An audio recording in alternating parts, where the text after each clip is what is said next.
नमस्कार मित्रों, स्वागत है आपका आज की नई वीडियो में। आज की वीडियो में हम डिस्कस करने जा रहे हैं some latest developments from Canada immigration. तो वीडियो में एंटर करने से पहले जिन्होंने चैनल को सब्सक्राइब नहीं किया वो चैनल को सब्सक्राइब जरूर करें और बेल आइकन भी प्रेस कर दें, जिससे आपको आने वाली वीडियो की जानकारी मिले। और साथ ही साथ वीडियो को लाइक एंड शेयर करना ना भूलें, जिससे कि और लोगों तक भी चैनल की रीच हो सके। तो आइए आगे बढ़ते हैं। सबसे पहले बात करते हैं लेटेस्ट प्रोसेसिंग टाइम्स अपडेट की।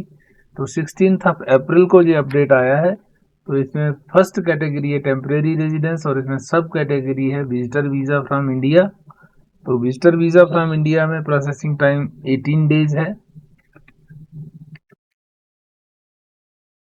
इसमें कोई चेंज अभी तक नहीं है। विजिटर वीज़ा इनसाइड कनाडा तो 15 डेज है। तो पहले 14 था लास्ट वीक, अब 15 हो गया, तो कोई मेजर चेंज इसमें भी नहीं है। नेक्स्ट है विजिटर एक्सटेंशन।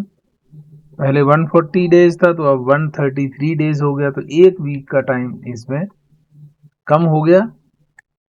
तो ये अच्छी बात है। सुपर वीजा फ्रॉम इंडिया पहले 127 था, अब हो गया 114 डेज। इसमें भी प्रोसेसिंग टाइम जो है वो कम हुआ है। Study permit from India 10 weeks था पहले और अब हो गया है 9 वीक्स। इसका भी प्रोसेसिंग टाइम कम तो हुआ है, लेकिन अभी भी 2 महीने से ज़्यादा लग रहा है और रिजेक्शन रेट अभी भी ज़्यादा है। तो इसमें ज़रा ध्यान से डॉक्यूमेंट्स बनाएं, जो भी करते हैं बिल्कुल एक्यूरेट बनाएं। उसके बाद है इनसाइड कनाडा से स्टडी परमिट। तो 3 वीक्स का ही है। इसमें पहले भी 3 वीक्स का था, तो अभी भी 3 वीक्स का है, कोई चेंज इसमें नहीं है। नेक्स्ट आता है वर्क परमिट फ्रॉम इंडिया। पहले इसमें 19 वीक्स था, उससे पहले 18 था, तो अब फिर 18, उसके बाद 20 आया, फिर 19 हुआ, अब फिर 18 वीक्स पे आ गया है। तो अपने पुराने लेवल पे आ रहा है धीरे धीरे। Work permit from Canada initial and extension तो 157 डेज था, तो इसने खूब जंप मारा है यहाँ पे, तो 201 डेज हो गया है इसका processing time. Work permit from Canada initial and extension, अगर विद इन कनाडा आप अप्लाई करते हैं तो उसमें 6 महीने से भी ज़्यादा, लगभग 7 महीने का वेटिंग पीरियड आपका है। तो ये देख लीजिए, आप उसके हिसाब से प्लानिंग कीजिए। 201 का मतलब है काफ़ी लंबा टाइम है। चाहे एक्सटेंशन करवानी है, चाहे कुछ भी करानी है, तो उसमें टाइम लग रहा है, तो आपको पहले से ही इन एडवांस अप्लाई कर लेना पड़ेगा। चलिए अब अगली कैटेगरी पे चलते हैं। अगली कैटेगरी हमारी है इकोनॉमिक इमिग्रेशन की। इसमें 16 अप्रैल को अगर हम देखें, 16 अप्रैल वाला अपडेट जो है उसमें AIP का जो प्रोसेसिंग टाइम है वो 11 मंथ्स ही है। और बाकी सभी कैटेगरीज में कोई चेंज नहीं है, एज इट इज जो पिछला था पिछले हफ्ते वही प्रोसेसिंग टाइम है। जैसे कि CEC कैटेगरी का 5 महीने लग रहे हैं। PNP विद एक्सप्रेस एंट्री जो है 6 मंथ्स में प्रोसेस हो रहा है। विदाउट एक्सप्रेस एंट्री जो डायरेक्ट फाइल्स हैं वो लगभग 21 मंथ्स का प्रोसेसिंग टाइम है, या मान के चलें कि 2 साल के करीब उसका प्रोसेसिंग टाइम है। उसके बाद स्किल्ड वर्कर 6 मंथ्स का है। स्किल ट्रेड्स का कोई डाटा नहीं है, क्योंकि ड्रा ही नहीं आ रहे, तो डाटा कहाँ से होगा। स्किल्ड वर्कर्स क्यूबिक, तो इसका 9 मंथ्स का है, तो 9 मंथ्स ही चल रहा है मार्च से। नेक्स्ट आता है स्टार्टअप वीज़ा, 40 मंथ्स का ही है, इसमें भी कोई चेंज देखने को नहीं आ रही है। नेक्स्ट कैटेगरी हमारी है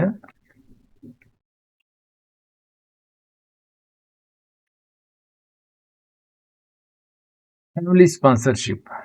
तो इसमें जो है ये spouse and common law partner inside Canada या आउटसाइड कनाडा से करते हैं, जो cubic outside cubic, cubic outside cubic. तो इसमें प्रोसेसिंग टाइम में कोई चेंज नहीं है। 36 मंथ्स था इनसाइड कनाडा में क्यूबिक के लिए, और आउटसाइड कनाडा में क्यूबिक के लिए था, आउटसाइड क्यूबिक के लिए 24 मंथ्स था। और आउटसाइड कनाडा से जो अप्लाई करते हैं क्यूबेक के लिए 36 मंथ्स है, और आउटसाइड क्यूबेक के लिए 24 मंथ्स है। तो कोई चेंज इसमें नहीं है दोनों में।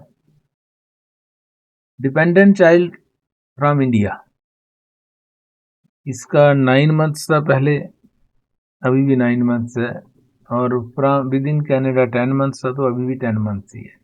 Parents and grand parents from India 48 months processing time चल रहा है, और ये क्यूबेक के लिए था, और आउटसाइड क्यूबेक मतलब रेस्ट ऑफ कनाडा के लिए 36 मंथ्स ही है, तो इसमें कोई चेंज नहीं है, एज इट इज ही ये सारा है।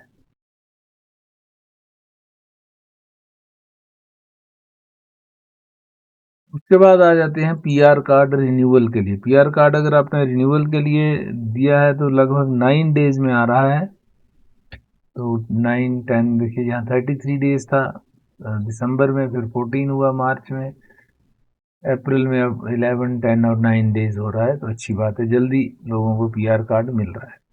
उसके बाद फर्स्ट कार्ड है, पहला जो कार्ड अप्लाई करते हैं तो उसमें 17 डेज है, पहले इसमें 15 था, 14 15 तो यही चल रहा है, तो 17 डेज ऑलमोस्ट सिमिलर ही है। तो इस तरह आप देख सकते हैं कि प्रोसेसिंग टाइम में कोई मेजर चेंज आपको देखने को अभी नहीं मिलेगी।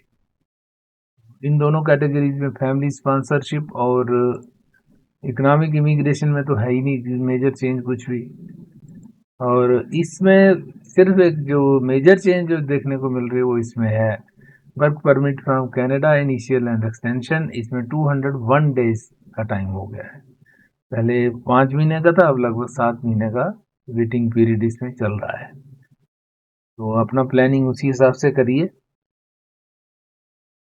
अब बात करते हैं 2025 में जो अब तक ड्रास आ चुके हैं उसकी, और आगे क्या ट्रेंड बन सकता है उसकी बात करते हैं।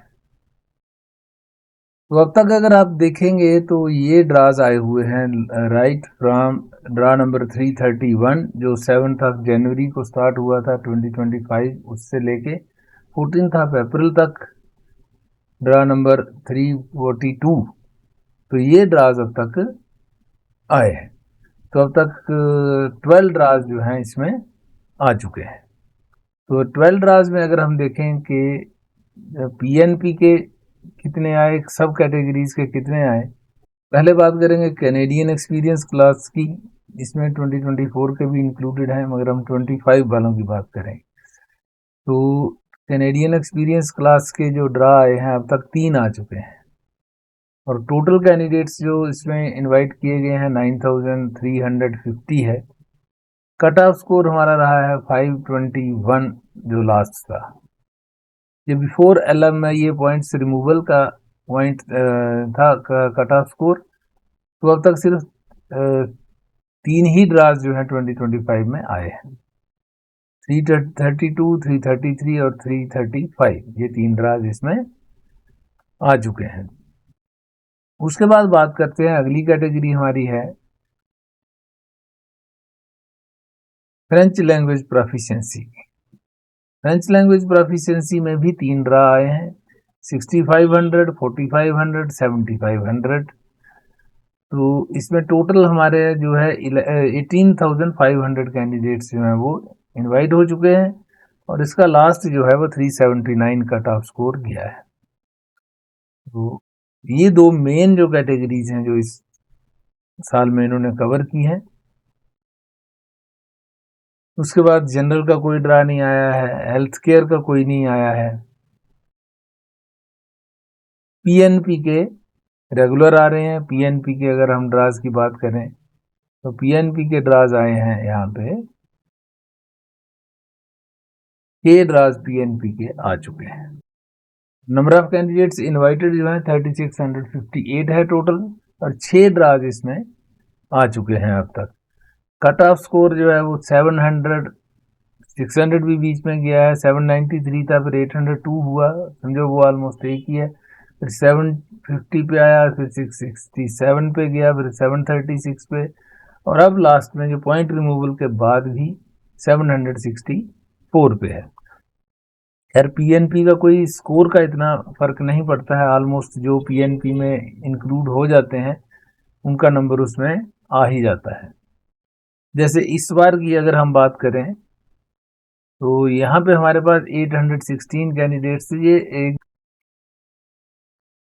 14 को ड्रा आया तो 13 की रिपोर्ट थी, तो इसमें 816 थे और ड्रा जो आया है वो 825 का आया है, तो 9 कैंडिडेट्स एक दिन में और ऐड हो गए होंगे ड्रा तक, तो 825 जो जितने भी थे पीएनपी वाले वो सब पिकअप हो गए उसमें।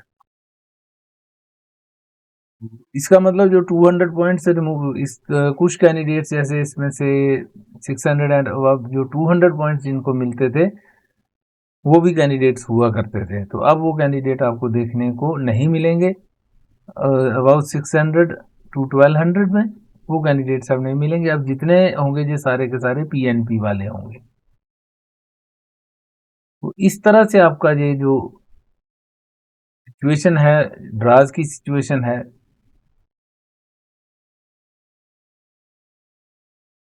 उसके बाद बात करते हैं ट्रेड की। ट्रेड का कोई ड्रा नहीं आया है। ट्रेड के इवन 2024 में भी 2 ड्राज आए हैं, 1800 और 1800 के 433 और 436 इनका कट ऑफ स्कोर था। 1 जुलाई में आया था, 1 अक्टूबर में आया था, तो अभी तक तो इसमें कोई भी ड्रा नहीं आया है। तो अब लेटस होप के कोई ड्रा ट्रेड का भी आ जाए। उसके बाद आता है स्टेम का, क्योंकि स्टेम अभी तक कोई कोटा इसमें अलाटेड नहीं है, तो स्टेम का कोई ड्रा हम एक्सपेक्ट नहीं कर रहे हैं। पीएनपी के तो रेगुलर आ रहे हैं, ट्रांसपोर्ट जो है कोई कोटा अलाट नहीं, ट्रांसपोर्ट को तो निकाल ही दिया है ऑलमोस्ट। उसके बाद हेल्थ केयर की जैसे हम बात कर रहे हैं, तो लास्ट ईयर जो है वो 3 ड्राज आए थे और नंबर ऑफ कैंडिडेट्स जो इसमें इनवाइट हुए थे 10,250 थे। अभी तक इसमें एक भी ड्रा हेल्थ केयर का नहीं आया है 2025 में। तो उम्मीद करते हैं इनका, लास्ट ईयर तो स्टार्ट हो गया था फरवरी में, फिर जुलाई में आया, फिर नवंबर में आया, तो लगभग 4-5 महीने के गैप के बाद एक ड्रा आ रहा था। तो फरवरी में भी अभी जैसे ईयर स्टार्ट हुआ है हमारा, तो इस अप्रैल तक कोई ड्रा अभी नहीं आया है। तो लेटेस्ट होप के इस पे भी ड्रा आते हैं। बाकी रही जनरल की बात, तो जनरल हालांकि इन कैनेडा फोकस ज़्यादा है और जनरल जो है वो सीईसी एक्सपीरियंस वाले कैंडिडेट्स इसमें कम होते हैं, तो सीईसी वालों को ज़्यादा प्रेफरेंस दी जाएगी। बट आईआरसीसी की प्लानिंग क्या हो सकती है, चेंज भी कर सकते हैं, कुछ भी हो सकता है जनरल वालों को भी कोई मौका मिले। हालांकि क्लियर कट कुछ नहीं है कि देंगे या नहीं देंगे। तो जनरल का अभी तक कोई ड्रा नहीं आया है।